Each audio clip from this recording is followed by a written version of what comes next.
പണ്ട് മുതലേ അമേരിക്കൻ നയങ്ങളിലെ വ്യവസ്ഥകളോട് കല്ലുകടിയുള്ളവരാണ് ആഫ്രിക്കക്കാർ. അടുത്തിടെ ട്രംപ് ഭരണകൂടത്തിനുള്ളിൽ വംശീയതയുണ്ടെന്ന കാര്യം വ്യക്തമാണെന്ന് പറഞ്ഞ അമേരിക്കയിലെ മുൻ ദക്ഷിണാഫ്രിക്കൻ അംബാസിഡർ ഇബ്രാഹിം റസൂലിനെ അമേരിക്ക പുറത്താക്കിയിരുന്നു. മാർച്ച് 15-നായിരുന്നു ദക്ഷിണാഫ്രിക്കൻ അംബാസിഡർ ഇബ്രാഹിം റസൂലിനെ അമേരിക്ക പുറത്താക്കിയത്. American state secretary Marco Rubio റസൂലിനെ വംശീയ വിദ്വേഷമുള്ള രാഷ്ട്രീയക്കാരനെന്നും അനാകർഷണീയമായ വ്യക്തിത്വമെന്നും വിളിച്ചിരുന്നു. ദക്ഷിണാഫ്രിക്കൻ അംബാസിഡറെ ഇനി അമേരിക്കയിലേക്ക് സ്വാഗതം ചെയ്യില്ലെന്നും അമേരിക്ക പറഞ്ഞു. എന്നാൽ ആരെയും കുറ്റപ്പെടുത്തി പറയേണ്ടതില്ല, ട്രംപ് ഭരണകൂടം വംശീയമാണെന്ന കാര്യം വ്യക്തമാണെന്നായിരുന്നു അദ്ദേഹം BBC-ക്ക് നൽകിയ അഭിമുഖത്തിൽ പറഞ്ഞത്. കുടിയേറ്റക്കാരെ നാടുകടത്തുന്നതിനും പലസ്തീൻ അനുകൂല പ്രതിഷേധങ്ങളെ പിന്തുണച്ച വിദേശ വിദ്യാർത്ഥികളെ ലക്ഷ്യം വെക്കുന്നതിലും ഭരണകൂടം ഊന്നൽ നൽകുന്നതിനെതിരെയും അദ്ദേഹം ആഞ്ഞടിച്ചു. ട്രംപിന്റെ സംഘം ചില തീവ്ര വലതുപക്ഷ സമൂഹങ്ങളെ അണിനിരത്തുന്നുണ്ടെന്നും അദ്ദേഹം ആരോപിച്ചു. അതേസമയം വംശീയത സംബന്ധിച്ച ആരോപണങ്ങൾ ട്രംപ് ഭരണകൂടം നിഷേധിച്ചു. അമേരിക്കയിലേക്ക് അനധികൃതമായി പ്രവേശിച്ച ആയിരക്കണക്കിന് കുടിയേറ്റക്കാരെ നാടുകടത്താൻ തനിക്ക് അധികാരമുണ്ടെന്നാണ് പ്രസിഡന്റ് ഡൊണാൾഡ് ട്രംപ് പറയുന്നത്. കോളേജ് ക്യാമ്പസുകളിൽ കുഴപ്പമുണ്ടാക്കുന്ന വർക്ക് വിദ്യാർത്ഥി വിസ റദ്ദാക്കുന്നതിനെ സ്റ്റേറ്റ് സെക്രട്ടറി റൂബിയോ ന്യായീകരിക്കുകയും ചെയ്തു. ട്രംപ് അധികാരത്തിൽ വന്നതിന് ശേഷം അമേരിക്ക ദക്ഷിണാഫ്രിക്ക ബന്ധം നന്നേ വഷളായിരുന്നു. അത് വീണ്ടും തകരാറിലാകുന്ന സാഹചര്യമാണ് ഇപ്പോൾ ഉണ്ടാകുന്നത്. അധികാരമേറ്റതിനു ശേഷം ട്രംപും അദ്ദേഹത്തിന്റെ സഖ്യകക്ഷിയായ ദക്ഷിണാഫ്രിക്കയിൽ ജനിച്ച ഇലോൺ മസ്കും ദക്ഷിണാഫ്രിക്കയ്ക്ക് നേരെ പലതവണ വിമർശനങ്ങൾ ഉന്നയിച്ചിട്ടുണ്ട്, പ്രത്യേകിച്ച് അതിന്റെ ഭൂപരിഷ്കരണ നയങ്ങൾക്കെതിരെ. ഒരു നയതന്ത്രജ്ഞൻ എന്ന നിലയിൽ തന്റെ കർത്തവ്യം ആശയവിനിമയ മാർഗവും സത്യസന്ധതയും നിലനിർത്തുക എന്നതാണെന്നാണ് ഇബ്രാഹിം റസൂൽ പറയുന്നത്. നയതന്ത്രം നിങ്ങളുടെ ആതിഥേയനെ കുറിച്ച് മുഖസ്തുതി പറയുകയല്ല. നയതന്ത്രം എന്നാൽ കള്ളം പറയുകയും കള്ളം സത്യമാണെന്ന് വരുത്തി തീർക്കുകയും ചെയ്യുന്നതല്ലെന്നും അദ്ദേഹം പറഞ്ഞു. റസൂലിനെ പുറത്താക്കാൻ അമേരിക്ക എടുത്ത തീരുമാനം ദക്ഷിണാഫ്രിക്കയിൽ സംഘർഷങ്ങൾക്കാണ് തിരികൊളുത്തിയത്. ഗാസ സംഘർഷത്തിൽ രാജ്യമെടുത്ത തീരുമാനമാണ് അമേരിക്കയ്ക്ക് ദക്ഷിണാഫ്രിക്കയോട് ഇത്ര അമർഷമുണ്ടാകാനുള്ള കാരണം.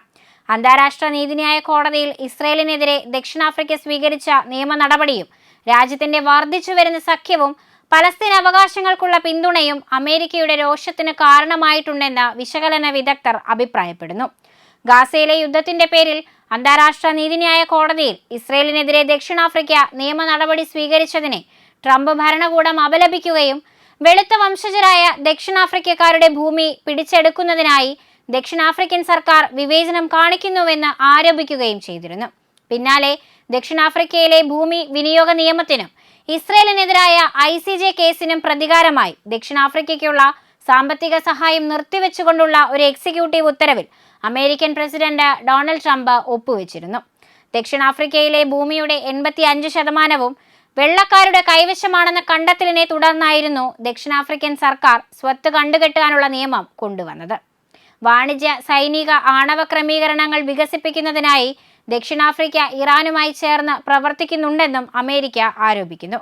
ഇറാനുമായി രാജ്യം ചേരുന്നതിലും അമേരിക്കയ്ക്ക് നല്ല ഭയമുണ്ട്. റഷ്യ യുക്രൈനെ ആക്രമിച്ചപ്പോൾ ദക്ഷിണാഫ്രിക്ക പക്ഷം പിടിക്കാൻ വിസമ്മതിച്ചതിനെ തുടർന്ന് മുൻ അമേരിക്കൻ പ്രസിഡന്റ് ജോ ബൈഡന്റെ കീഴിൽ അമേരിക്ക ദക്ഷിണാഫ്രിക്ക ബന്ധം വഷളായിരുന്നു. 2023-ൽ അന്നത്തെ അമേരിക്കൻ അംബാസിഡർ റൂബൻ ബ്രിഗെറ്റി ദക്ഷിണാഫ്രിക്ക റഷ്യയ്ക്ക് ആയുധങ്ങൾ നൽകുന്നുണ്ടെന്നും ആരോപിച്ചിരുന്നു. നയതന്ത്ര കൊടുങ്കാറ്റുകൾക്കിടയിൽ പ്രസിഡന്റ് ട്രംപ് രണ്ടാം തവണയും അധികാരത്തിലെത്തിയപ്പോൾ രംഗം കൂടുതൽ വഷളാകുമെന്നായിരുന്നു നിരീക്ഷകരും മുന്നറിയിപ്പ് നൽകിയിരുന്നത്. ദരിദ്രരെയും ആഫ്രിക്കക്കാരെയും ട്രംപ് ഭരണകൂടം വെറുക്കുന്നുവെന്ന് ആർക്കാണ് അറിയാത്തത്? USAIDയുടെ പ്രധാന ഗുണഭോക്താക്കൾ ദരിദ്രരായ ആഫ്രിക്കക്കാരാണെന്ന് അറിയാമായിരുന്നിട്ടും അദ്ദേഹം എന്തിനാണ് അത് അവസാനിപ്പിച്ചത്? ആഫ്രിക്കക്കാരോട് ട്രംപിന് വ്യക്തമായ വെറുപ്പുണ്ട്. ദരിദ്രരെ ശിക്ഷിക്കാനുള്ള തന്റെ കുരിശുയുദ്ധം അദ്ദേഹം ഇതുവരെ പൂർത്തിയാക്കിയിട്ടില്ലെന്നും ജനാധിപത്യത്തെ പ്രോത്സാഹിപ്പിക്കുന്ന പ്രസിദ്ധീകരണങ്ങളും റേഡിയോ സ്റ്റേഷനുകളും അടച്ചുപൂട്ടുന്ന തിരക്കിലാണ് ട്രംപ് മുഴുകിയിരിക്കുന്നതെന്നും നിരീക്ഷകർ പറയുന്നു. അതിനിടയിൽ ദക്ഷിണാഫ്രിക്കയിലെ അമേരിക്കൻ അംബാസിഡറായി ലിയോ ബ്രന്റ് ബൊസേലിനെ ഇതുവരെ ഔദ്യോഗികമായി നിയമിച്ചിട്ടില്ലെന്ന് വ്യക്തമാക്കി പ്രിട്ടോറിയയിലെ അമേരിക്കൻ എംബസി. അമേരിക്കൻ സെനറ്റ് നാമനിർദ്ദേശ പ്രക്രിയ പൂർത്തിയാകുന്നതുവരെ ഒരു വ്യക്തിക്കും അംബാസഡറുടെ റോൾ ഏറ്റെടുക്കാൻ കഴിയില്ലെന്ന് എംബസി ഊന്നി പറഞ്ഞു. ഇബ്രാഹിം റസൂലിനെ അമേരിക്ക പുറത്താക്കിയതിനു പിന്നാലെയാണ് ബോസലിനെ ദക്ഷിണാഫ്രിക്കയിലെ അമേരിക്കൻ അംബാസഡറായി നാമനിർദ്ദേശം ചെയ്തത്. ഇരു രാജ്യങ്ങളും തമ്മിലുള്ള ബന്ധം ഏറ്റവും മോശമായ അവസ്ഥയിലായിരിക്കുന്ന സമയത്താണ് ട്രംപിന്റെ ഈ നീക്കം കൂടി ഉണ്ടായിരിക്കുന്നതെന്നത് ശ്രദ്ധേയമാണ്. അതുമാത്രമല്ല, അതിനിടയിൽ ദക്ഷിണാഫ്രിക്കൻ രാജ്യമായ നമീബിയയിലേക്ക് പോകുന്ന അമേരിക്കൻ പൗരന്മാർക്ക് ഉടൻ തന്നെ വിസ നിർബന്ധമാക്കുമെന്ന് അമേരിക്കൻ എംബസി പ്രഖ്യാപിച്ചിരുന്നു. ഒരു പ്രധാന വിനോദസഞ്ചാര കേന്ദ്രമായ ഈ രാജ്യം പരമ്പരാഗതമായി അമേരിക്കക്കാർക്കും ലോകത്തിന്റെ മറ്റു പല ഭാഗങ്ങളിൽ നിന്നുള്ള സന്ദർശകർക്കും സൗജന്യ പ്രവേശനം അനുവദിച്ചിരുന്നു. പുതിയ നടപടി ഏപ്രിൽ 1 മുതൽ പ്രാബല്യത്തിൽ വരുമെന്ന് നമീബിയൻ തലസ്ഥാനമായ വിൻഡ്ഹോക്കിലെ അമേരിക്കൻ മിഷൻ ഒരു പ്രസ്താവനയിൽ പറഞ്ഞു. സന്ദർശകർ നമീബിയയുടെ online visa on arrival portal വഴി മുൻകൂട്ടി അവരുടെ വിസയ്ക്ക് അപേക്ഷിക്കാൻ നിർദ്ദേശിക്കുന്നുവെന്നാണ് അതിൽ പറയുന്നത്. വിൻഡ്ഹോക്ക്, വാൽവിസ് ബേ എന്നിവിടങ്ങളിൽ എത്തുന്ന അല്ലെങ്കിൽ ഉയർന്ന അളവിലുള്ള അതിർത്തി ക്രോസിംഗ് പോയിന്റുകളിൽ പ്രവേശിക്കുന്ന സന്ദർശകർക്ക് അതത് വിമാനത്താവളത്തിലോ അതിർത്തി ക്രോസിംഗ് പോയിന്റിലോ എത്തുമ്പോൾ ടൂറിസ്റ്റ് വിസ വാങ്ങാനുള്ള ഓപ്ഷനും ഉണ്ടായിരിക്കുമെന്നും പ്രസ്താവനയിൽ പറയുന്നു. നമീബിയയിലെ ബ്രിട്ടീഷ് ഹൈക്കമ്മീഷനും യാത്രാ ഉപദേശം അപ്ഡേറ്റ് ചെയ്തിട്ടുണ്ട്. ബ്രിട്ടീഷ് പൗരന്മാർ നമീബിയ സന്ദർശിക്കുന്നതിന് മുൻപ് വിസയ്ക്ക് അപേക്ഷിക്കണമെന്നും അല്ലെങ്കിൽ എത്തിച്ചേരുമ്പോൾ വിസ നേടാൻ തയ്യാറാകണമെന്നും ഹൈക്കമ്മീഷൻ പറഞ്ഞു.